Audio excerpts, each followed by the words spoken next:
I guess prior to working with Meat Loaf, how does he and or his music land on your radar? That album, Bad Out of Hell, was certainly unique. In many ways, extremely magical for so many people because Jim Steinman just he mined really rock and roll gold, doing it the way he envisioned. He loved Springsteen.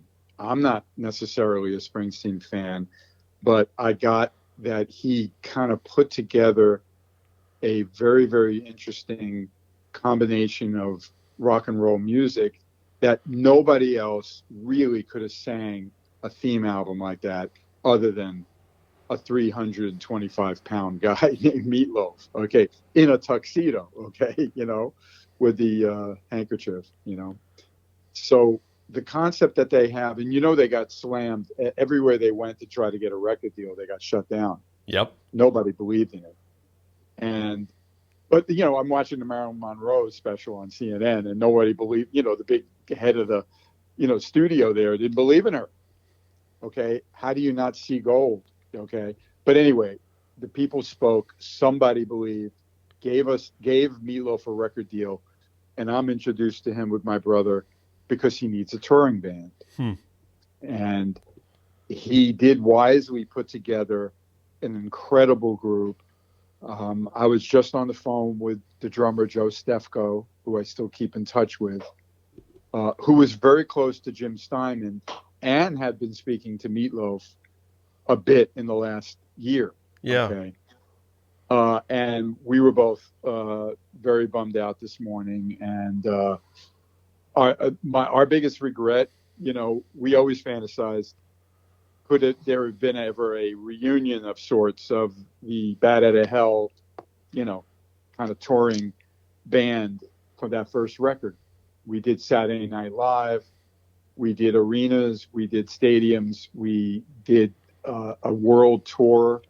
And it was totally overwhelming for me. I know I've told people how hard it was for me, but that really got me prepped to be able to handle my years in Kiss, for example. I don't know if I could have understood the Kiss gig as well if I didn't do Meat Loaf, if I didn't tour with Meat Loaf.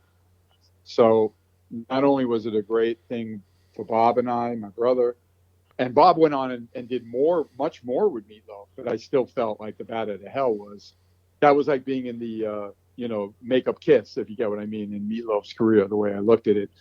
But it was very tumultuous in many ways. We had so much stress from it going from a dream, a hope and a prayer for it to take off. And then sure enough, it exploded in a very, very big way. And that was hard for everybody, and including Meat Loaf. I think he definitely, I'm not sure if he knew how to handle success. And then there was some really big issues after that. We toured for a year, then there was that break, and then there was a lot of issues like where he lost his voice, and Jim did a record without him, and on and on. You know? But that original Meat Loaf Bat Out of Hell tour, touring the world and performing those songs, especially with Jim, after a little, I think Jim didn't do every date, but the majority of the important stuff in the beginning. It was a very, very exciting and memorable thing for me. And I have to bring up the part that we were ready to go. I was there to play, being a Todd Rundgren fan. And, Todd loved Eric Clapton, and he was a tremendous guitar player, Todd. He still is. Yeah. But I'm just saying, my brother wasn't the type of guy to figure out all the riffs, and I, did due diligence and studied it. And then, of course, there was many times for Bob and I to be able to do the harmony guitar work. And there were two keyboard players, Jim and another guy. And then we had the background singers with Rory Dodd from Canada, who's a great singer who knew Meat Loaf from years before. And then Carla DeVito, who was very well known too. It was a formidable band, and we could act out. And provide, the live version of this record that was more in many ways theatrical than a typical rock and roll record, So the 9 people on stage really served up quite a treat for the fans. And a couple of takeaways from it, like we played, I think, the Palladium in New York, and of course Bob knew Paul Stanley well enough to invite him, and Paul just left after like 2 or 3 songs. He just couldn't handle it. But I understood. I mean, years later, I was able to talk to Paul about it, and he just didn't get it. Paul grew up a different way, seeing rock and roll, and to have a very large, overweight man in a tuxedo singing just didn't fit for him. It wasn't his thing. And I remember a very, very successful guy in the industry that a friend of mine introduced me to, who I played the record, and I said, I'm going to go on tour with this guy. Here's the album. And the guy just thought it was horrible. And I was just like, it's really interesting that the record and the reaction of the band sometimes got very weird reactions. But we all know they were very wrong. And Steinman and Meat Loaf tapped into something really unique and magical. And that's why that record went on to sell, I don't know the stats now, but like 40 million, something like that. You could probably find out. Yeah, it's I think it's up to like 43 million or something like that. And, to the point of what you were just talking about, like I spoke with Kasim Sultan last year, and he talked about how he finishes the sessions for the Bat Out of Hell record, and he's convinced he's never going to hear anything more about it after that. And it's a good while later, he hears songs from the album on the radio, and he just goes, oh, good. They got it on the radio. Good for them. So as you kind of allude to, the album, the songs, Meat Loaf, it was hard for people to grasp. Like for you, what was it like wrapping your head around it? I thought that, first of all, I got totally that theatrical stuff stands out. You know what I mean? I wasn't a makeup fan. I've told you guys that before. Mm-hmm. Kiss and Makeup was kind of like, it was too gimmicky for me. But here I am walking into a very gimmicky, in a different way,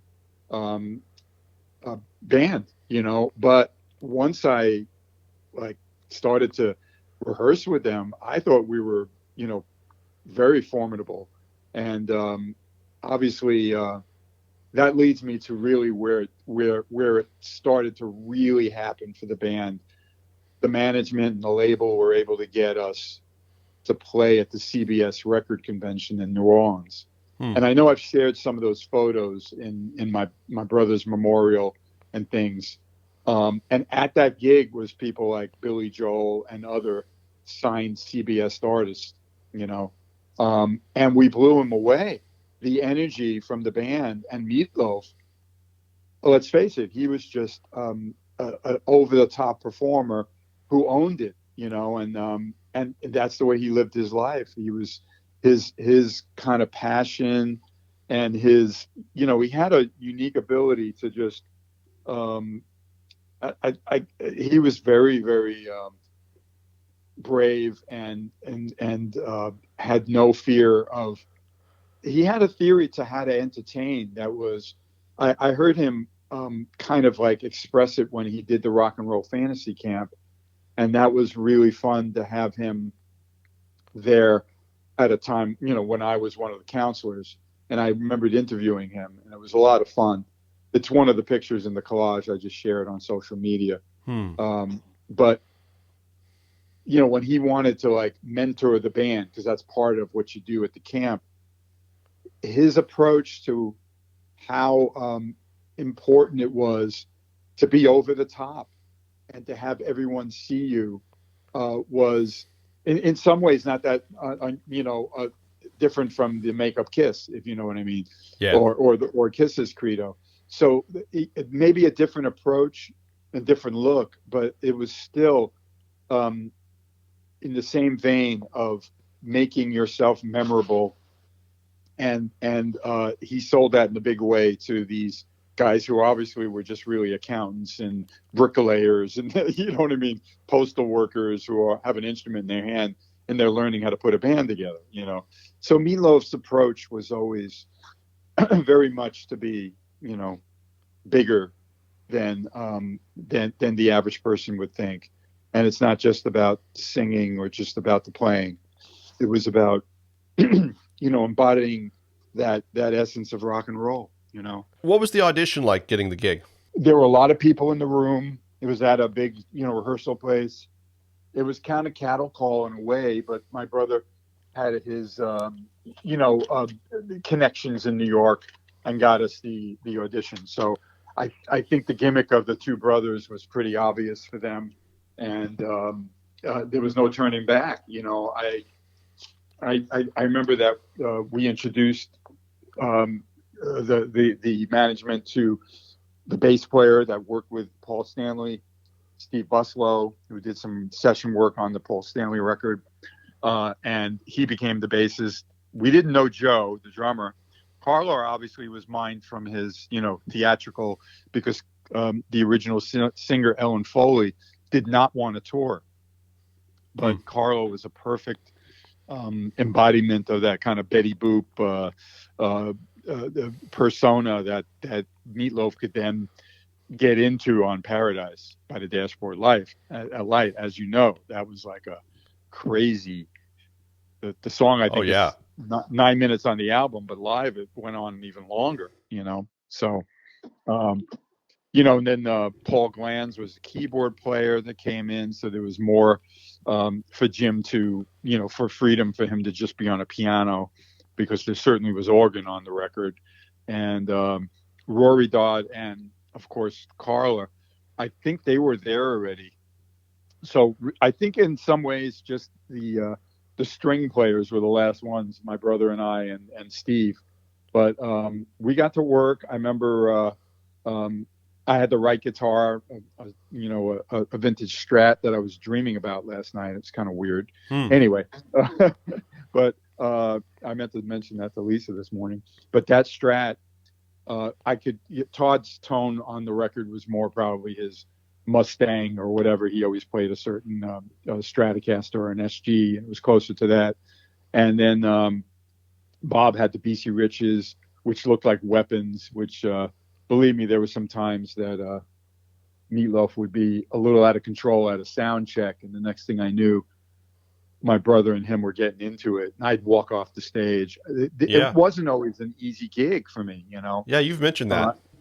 And I remember talking to the guy that used to travel with us. He handled the publishing for Jim, and he was really helpful, because I said, I don't understand this, we're just trying to play some music. There's no need for people to get like really crazy. And he goes, it's the music business. There's those personalities. Nobody really means it. Just it's okay. We'll blow over. You'll see. But I really thought that my brother was going to hit him with a BC Rich Mockingbird. You know what I mean? Yeah. And I wouldn't want to have a fight with Meat Loaf. I mean, come on. Yep. He was big. So. I mean, the stories were wild. I mean, we toured the world and did everything we had to do to get from one place to another. But dragging 9 of us around with him was always there was always a scene. Australia headlines, fat out of hell, Yeah. And then, of course, he would give every ounce of his being and then pass out. And they'd have the oxygen, and that would be the photo in the magazine, in the newspaper. Fat out of hell, I still have some of these clippings. It's pretty wild, I looked through what my brother saved from writing about Meat Loaf, and he spent more time talking really about his other years with Meat Loaf, which I didn't know a whole lot about, But I did remember that he brought up one of the earliest gigs, if not the first gig, which I think Meat Loaf might have shared differently in his book than I remember. But we did do a show opening for Cheap Trick in Chicago, and it did not go over well. Okay. Wow. Yeah. And it was that kind of stuff. That's how you really have this like kind of, and I'll use a term that's kind of odd for him, but a Cinderella story. You know what I mean? That it just didn't seem like this thing would ever happen. Okay. And then sure enough, nothing changed, fortunately. Sometimes you have like a really bad gig or a failure, and then all of a sudden you change your conviction and your direction. Thank God we didn't, because Jim and Meat were on to something, just the way we had it. But you wouldn't know it from that gig. So you mentioned Cheap Trick. Do I recall correctly that there was also a gig opening for Tom Petty? Like, what were some of the opening gigs that you recall? I don't remember more. I don't. And I do know that. Are you sure that we opened for him? Could have been the other way around. Yeah, I know. Because we used to play the Agora Ballroom. Here in Cleveland, Yeah, and we would do very well there, okay? The Bottom Line gig is legendary, and that's a radio show, and the record company actually pressed a promotional record from that I have. If you look on Discogs and places like that, you might see it. It's just like a photocopy kind of the Bat Out of Hell album. And it just looks cheap. It looks like a bootleg. Yeah. And it's in red. That record is great. And that was, Bottom Line, you got a pole in the middle of the stage. You know what I mean? It wasn't like a big venue. It wasn't the Fillmore East or even, but it still was important. El Macambo, we went up to Toronto and played. I think we did a radio-ish kind of venues. And in the beginning, we couldn't get the big stuff, but getting back to the convention, the record company poured money into it, got the song on the radio, and that was the game back then. You knew that, Matt. Sure. They'll spend the money, but the next thing that has to happen is the phones have to ring, and the DJs have to go, oh my God, this is working. At that point, everything just magically happens, it seems. Okay.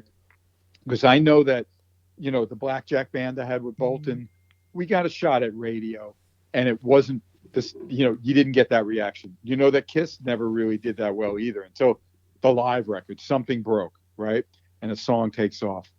And that's what's got to happen. And it happened so big with Meat Loaf that no matter who the naysayers and the deniers were, it just exploded. And then there we are, selling out arenas across the U.S., going to Europe, headlining because the record was big in certain countries, going to Australia, the record took off. Doing one gig that I know was really huge, that was exciting, was, even though we didn't headline, but ELO was playing a baseball stadium in Canada, and we opened for them. But and I'll never forget, so there's 50,000 people in this, stadium. And we start Bat Out of Hell, and it starts raining. Oh man. And that was the tour that ELO had, like a spaceship saucer as the stage. Mm-hmm. And that's what we were on. So that was pretty amazing, I gotta admit.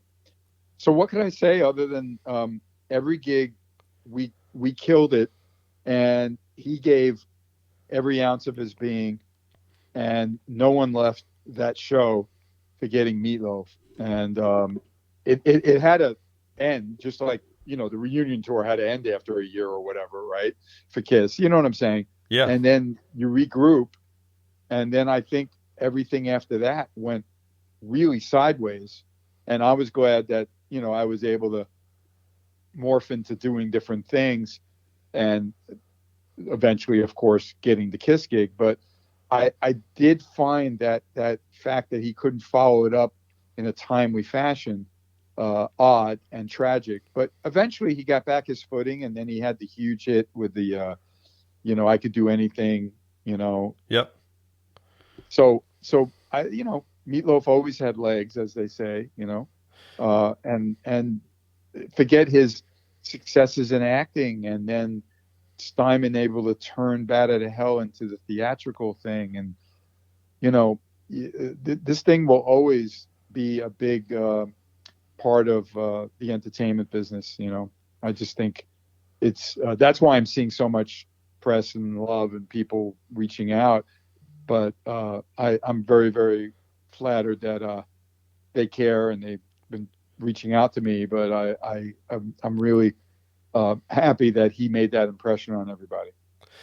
I was watching that Rock Palast performance from Germany this morning, and the theatrics of moments like that speech that Jim gives prior to All Revved Up with No Place to Go. Like, how prepared were you for the theatrics of that gig? How theatrical and over the top it was? In the very beginning, I mean, as soon as I don't know if Jim rehearsed it that way, but I was always like, okay, I got to have an open mind here. This is not normal. Okay.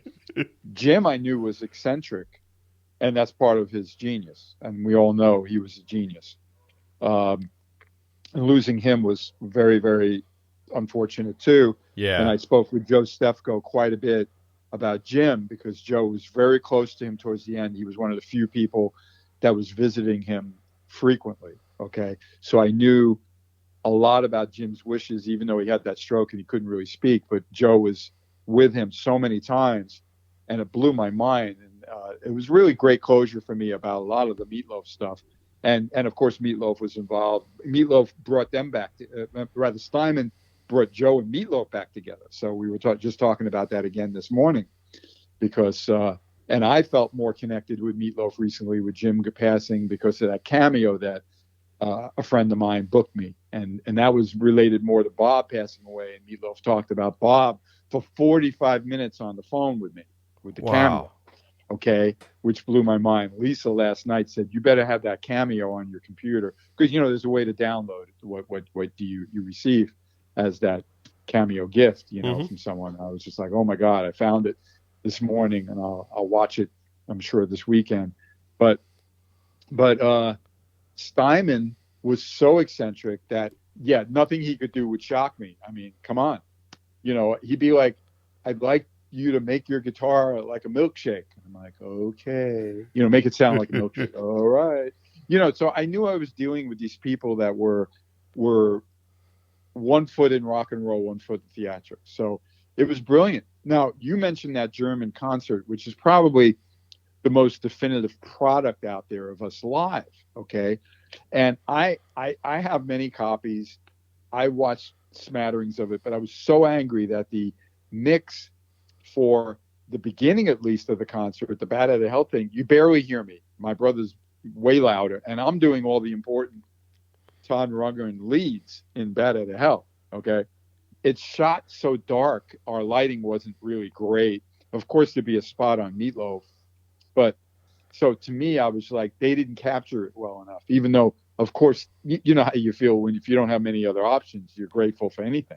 Yeah, and it's definitely one of those gigs that, like, it improves the mix, as you say, the mix improves as the gig progresses. But if you turn it on and you're watching like the first 3 minutes in this YouTube generation, like, you're like, I'm going to go watch something else. You're going to turn it off. So that's definitely one that, like, if you fast forward, like, through, like, it's worth, like, staying, taking the ride.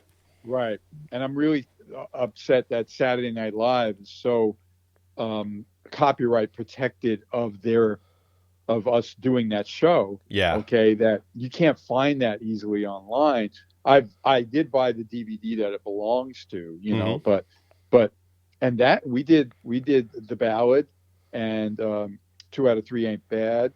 And we did, I think, All Revved Up and Nowhere to Go, which probably had it's small stage for 9 of us, but still, I'm talking about doing it with Gilda Radner and Jim Belushi. That was, I'm the only Kiss guy that's been on Saturday Night Live, and that was such an iconic show then, that. How much pressure was there going into that SNL thing? A lot, because you knew that was like the top of the TV, late night television. That show was defining pop culture. You know what I mean? Yeah. Every one of the people on that show became a huge star. So it was a lot of pressure.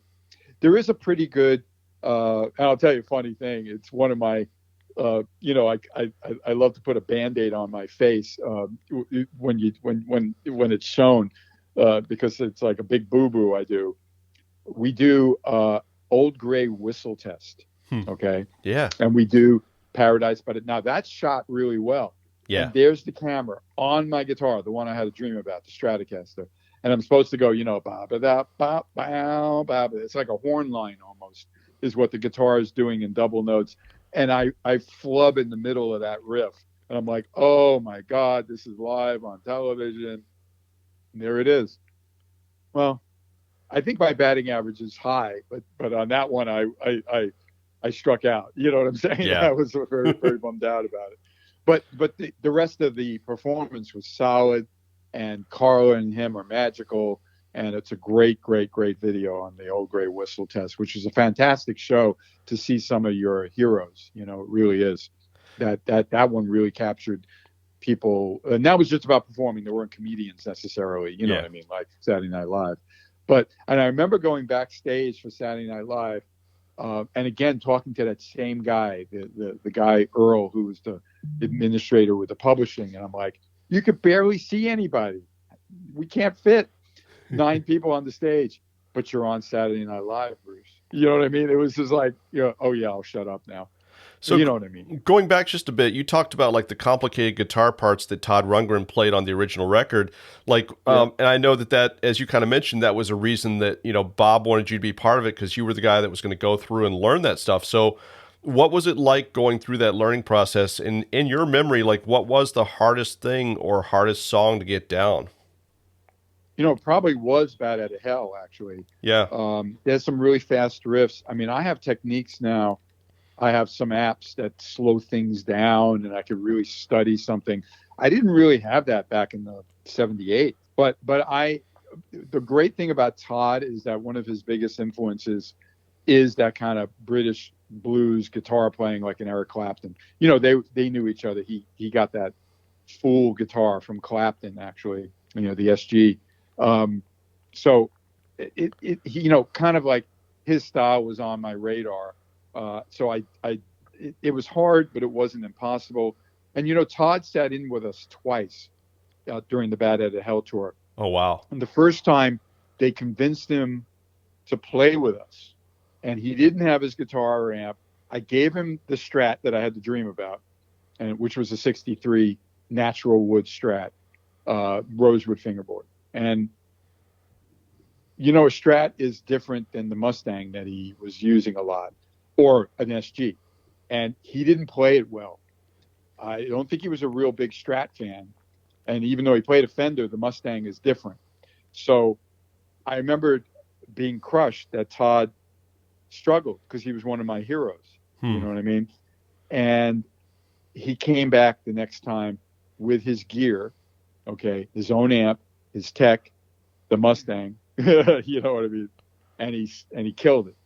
But I do remember when we were backstage, we went over 2 Out of 3 Ain't Bad, and he showed me the inversion for the chord, and I wasn't playing that chord that way. You know what I mean? Wow. Yeah.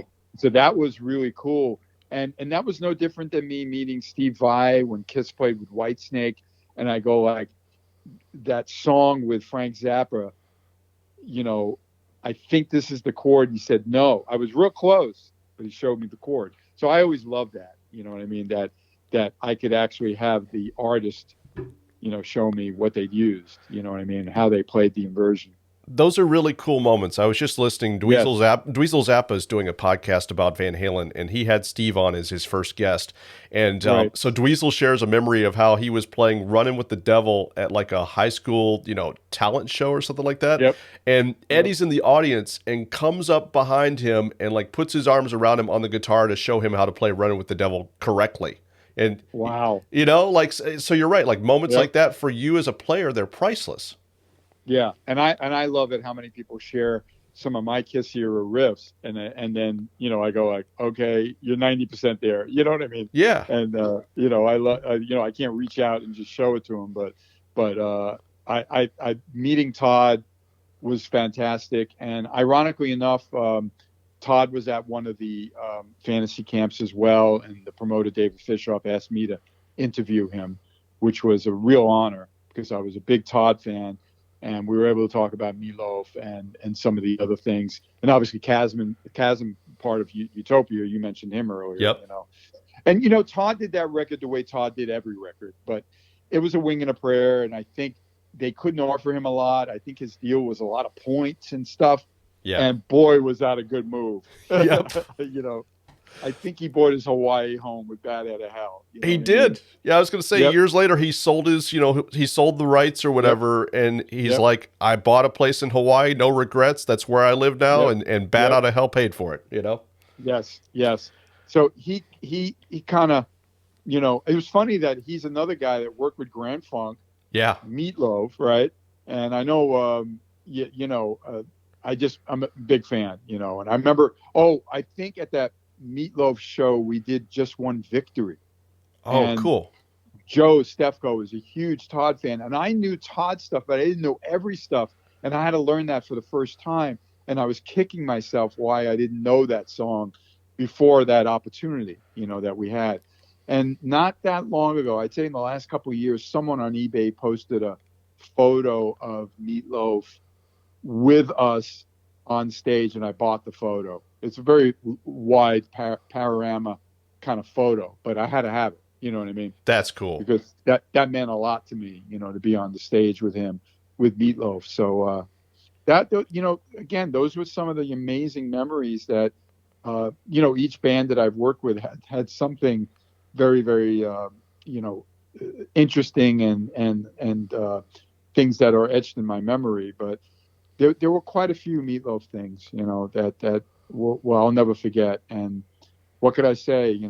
I really was so looking forward to seeing him in April here in Las Vegas, and hopefully reminiscing, and Joe and I talking about that fantasy that we knew was kind of already gone when my brother passed away and Jim passed away, that to do a reunion of that particular band that supported Bat Out of Hell would have been so special. It really would have.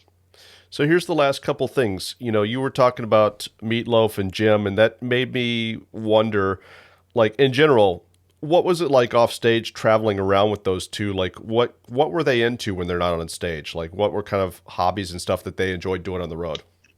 Well, they loved the Yankees, which is why Phil Rizzuto, was part of the album. New York stuff was always a big thing, Meat Loaf, one funny story about Meat Loaf was, every band has their rider and everything. And I know we had a bag of Oreo cookies on the rider, and we came backstage. Bob and I always had a sweet tooth for chocolate, and the bag was empty. Okay. And we're like, what the hell happened? Where did the cookies go? And then we see Meat Loaf coming down the hallway, and we go, Meat, where are the cookies? And he goes, I don't know. And when he talked, you see his teeth are completely black from the Oreo cookies. And I go, like, you shithead, you ate them all. Fantastic. He ate them all. You know what I mean? Yep. One of the crazy things that kept coming up on the road, which we made a rule not to happen anymore, was we did a lot of promotion. You got to do that. You got to thank the radio station that made you the star, right? So we're doing these parties, after shows, and sure enough, they would make a Meat Loaf cake. Okay.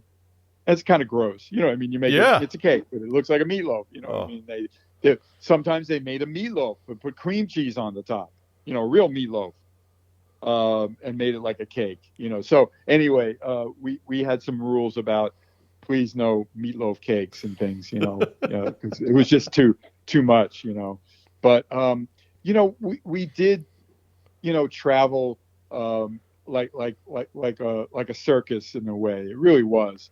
I do remember the time that some of the it was primitive. It wasn't touring quite the way major acts did, and I think in Europe even the guitars might have gone on the plane and things like that. And I remember Bob and I going like, "Are our guitars on the plane?" And my brother got all upset, and the next thing I knew, they threw us off the plane. Okay, we had to take another flight. That wasn't fun. My God. But we were all, kind of like passionate about getting the music out there and presenting. We knew we were, we had a unique band. There was no rock and roll band that looked like that Meat Loaf tour.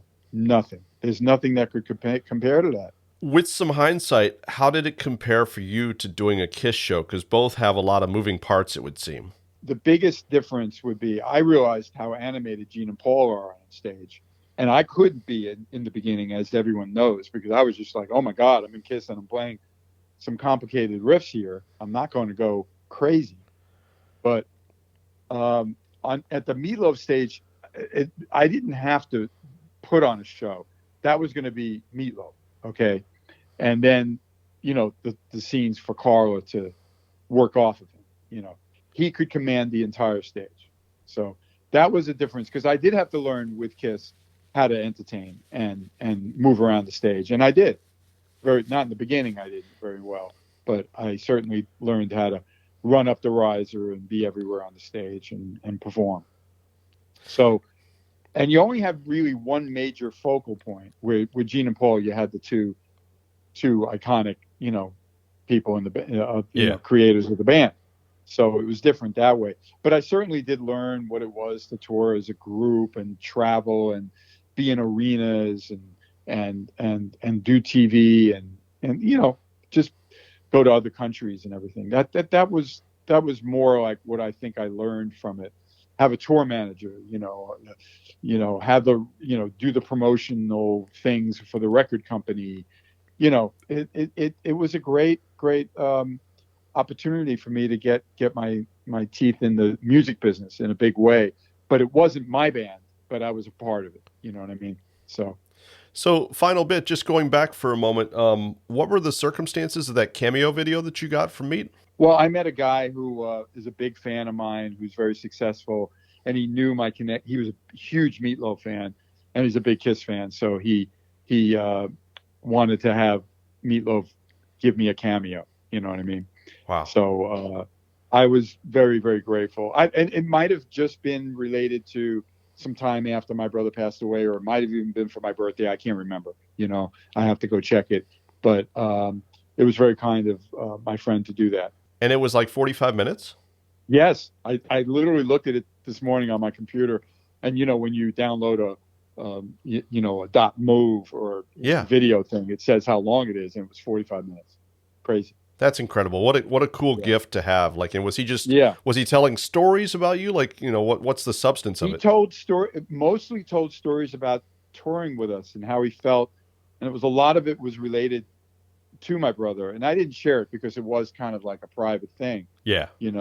But Lisa, right? Meat Loaf went on a lot about he was telling stories about Bob and everything and about the tour. Right. And do you remember if Jim did it as a birthday gift or just a random kind of like thank you kind of thing? Yeah, she doesn't remember either. So. Wow. But I know it was related more to probably my brother passing away, because Bob worked with him much more, had a very long history with him. All right, so here's the final thing, and that just is, on tour, what was your favorite song to play with Meat Loaf? It's really hard. I mean, in some ways, I loved All Revved Up, No Place to Go. Yeah. Because, I had the harmony guitar of my brother. I was really impressed we chose that on Saturday Night Live, but I think it was like going to be the next single or something. But I loved every song. I didn't have an issue with that. We added into the set River Deep, Mountain High, again with harmony guitars with my brother and I. That was really great. And I did want everyone to know, if you wanted to hear, it's not easy to find now, but there are YouTubes of it. But if you want to hear the band with Bob and I doing Bat Out of Hell and Bolero, the intro song, Great Balls of Fire or Bolero, whatever, Jim had to retitle it. It was part of a CD master that came out. It's not on the current, you buy CD or you go to Spotify and want to play Bat Out of Hell. You may not find it. Yeah. But there was a version that was out there that had 2 bonus tracks of the original band from Nassau Coliseum performing. And that's there. Oh, that's on cool. That product. And I think it's on a YouTube somewhere. And you really hear Bob and I great. You hear the intro, and I'm on the left and Bob's on the right. And I know I've told people about it before. It's really cool. That intro song was really cool too. And ironically, I know I told the story of Bolero, my brother's tribute too, because Bob was very moved by that song. And then here we are years later, where Steinman kind of adopted a version of a Bolero, and that's the intro, to the big Bat Out of Hell tour, So, but certainly All Revved Up, and there were a lot of highlights. I mean, I'm gonna have to watch that German DVD now. I'm gonna watch it. now that you mentioned that it gets better as it goes on. Well, man, thank you for taking the time to do this. I thought of you right away because I was like, I mean, what, that was some of your early touring, and what a tour to be able to say you cut your teeth on. Like, as you said, like, it was an emotional experience. It was hard, but it's like that's a badge that you've got that, like, you know what? One of the first few things I did going out on the road, Meat Loaf, Bat Out of Hell tour. That's a great badge to have in your legacy. Yeah. Thanks, Matt. And I tell you, a lot of my fans, Kiss fans don't know, or didn't know. I think when I shared stuff about Steinman, they might have found out, or Bob, what I mean? So many people watched that video, and then they realized Bob and I were in that band, what I mean? So it is really interesting that it was very important for my career. And I know once I get around to doing that book that I always would like to do, I know I could expound upon a lot of the memories, because there's a lot more stories too. I mean, we're covering a lot of the big bullet points, but I know there's other stuff too. And thanks again for the interview. Thank you, man. Okay. Have a great one, Bruce. Bye-bye. All right. Take care. Bye-bye.